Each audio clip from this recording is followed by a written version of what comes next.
પવિત્ર શ્રાવણ માસ નિમિત્તે કેન્દ્ર શાસિત પ્રદેશ દીવના ગોગલા ખાતે આવેલ ચંદ્રમૌલેશ્વર મહાદેવ મંદિરથી ચંદ્રમૌલેશ્વર ગ્રુપ દ્વારા ભવ્ય કાવડ યાત્રાનું આયોજન કરવામાં આવ્યું હતું। આજે વહેલી સવારે ચંદ્રમૌલેશ્વર મહાદેવ મંદિરથી ભાવિ ભક્તો ભજન કીર્તન સાથે કાવડ લઈને યાત્રામાં જોડાયા હતા। કાવડ યાત્રા હાટકેશ્વર મહાદેવ મંદિર ખાતે પહોંચી હતી, જ્યાં ભક્તોએ ભગવાન મહાદેવના દર્શન કરી મંદિરના કૂવામાંથી પવિત્ર જળ ભરી કાવડમાં ધારણ કર્યું હતું। ત્યારબાદ ભક્તો કાવડ લઈને પરત ચંદ્રમૌલેશ્વર મહાદેવ મંદિર ખાતે પહોંચ્યા હતા। અહીં ભાવિ ભક્તોએ ભગવાન શિવલિંગ પર પવિત્ર જળનો જળાભિષેક કરી શિવજીની પૂજા અર્ચના કરી હતી। ધાર્મિક ભાવનાથી ધન્યતા અનુભવી હતી।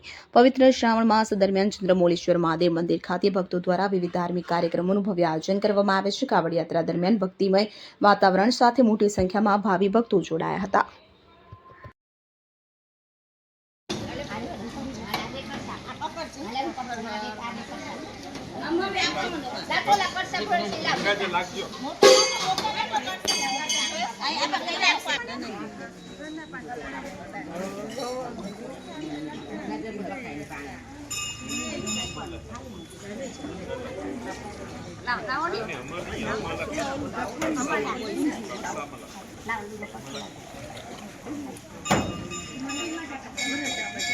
એ ગીત ગાઓ ની એ ઢૂન મારે ઢૂન માં ભોળા તારી ઢૂન માં ઢૂન મારે ઢૂન માં ભોળા તારી ઢૂન માં ભોળા તારી ઢૂન માં કોણ કોણ રે ભોળા તારી ઢૂન માં કોણ કોણ ડોલે ડોલે રામની સીતા તારી ઢૂન માં ડોલે ડોલે રામની